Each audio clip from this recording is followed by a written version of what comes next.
Hello everyone, let me continue from race part. Today, my presentation will be divided into 3 parts. To begin with, we need to know what piracy is and why it will happen. Next, the potential solutions to piracy will be introduced. Last but not least, I'm going to talk about what we can do toward this problem. Let's start with a question. Every time you want to watch a movie, what comes to your mind first? Some people would head to the movie theater to fully immerse themselves in a cinematic experience. Other people would prefer the convenience of the streaming services like Netflix or Disney Plus to search the content they want. Then there are those who just simply search online to find the content they want to watch. All the approaches I mentioned seem reasonable. However, the third option, searching online, often unknowingly supports an illegal activity known as piracy. This is the digital piracy insight.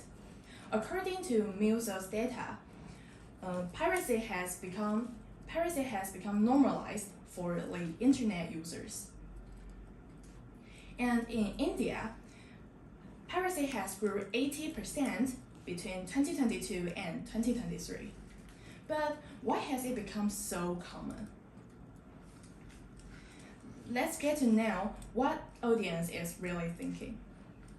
When people are searching for the content they want on the internet, is it usually with the intent to profit financially? I think the answer would be no.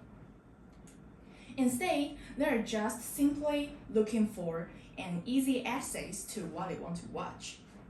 Interestingly, the people who are using pirated content are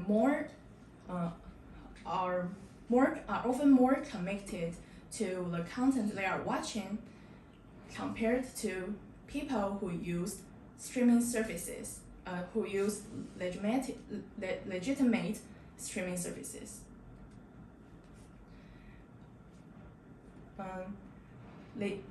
To watch the content they may not be available on the platform they currently subscribe to. They are willing to jump through extra hoops and make extra effort to the content. Muses analyzes the scope and the scales of the piracy worldwide to market its anti-piracy service.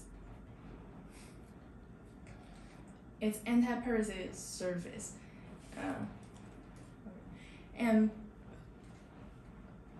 before we dive into the solution, we need to understand the motivation behind it.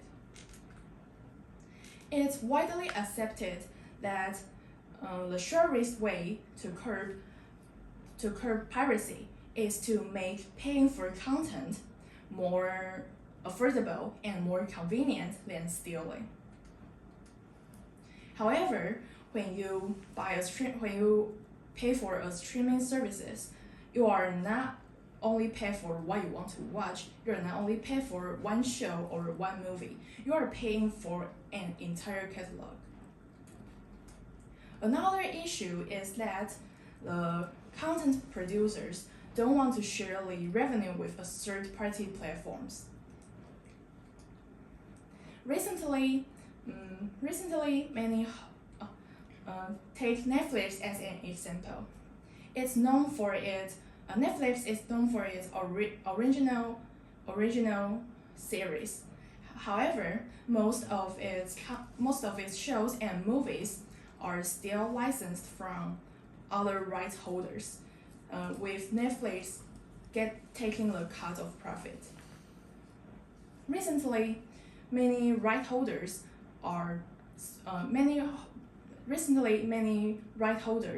started to question, why do we give Netflix a cut of profit when we can make our own streaming service and leave the profit ourselves?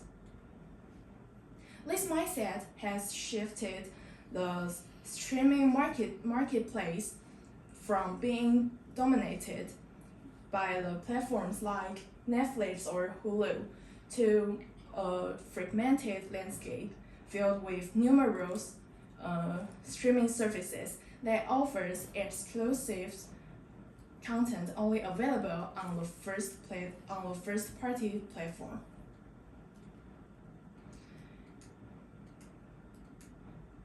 And this phenomenon leads customers to potentially pay more money to buy more streaming services to enjoy all the content they want. And this is obviously more inconvenient and is too expensive, which has risen the piracy. In my viewpoint, it's currently impossible to make piracy disappear, but we can change the strategies, like make a cross-platform bundles might help. And lowering streaming cost, although it might reduce the short-term profit, it will gain more subscribers. And if the legal content is more affordable, people would be more willing to choose legal content than piracy. As I think about it, I realized that our choices will have big impact. It's reasonable to search online for the convenience, but our behaviors would harm the legitimate content. And if we are more thoughtful about if we are more thoughtful about our decisions, we could help to ensure the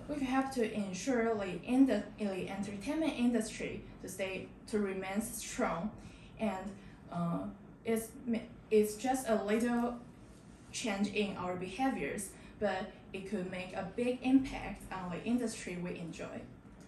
This is all from me today. Thank you.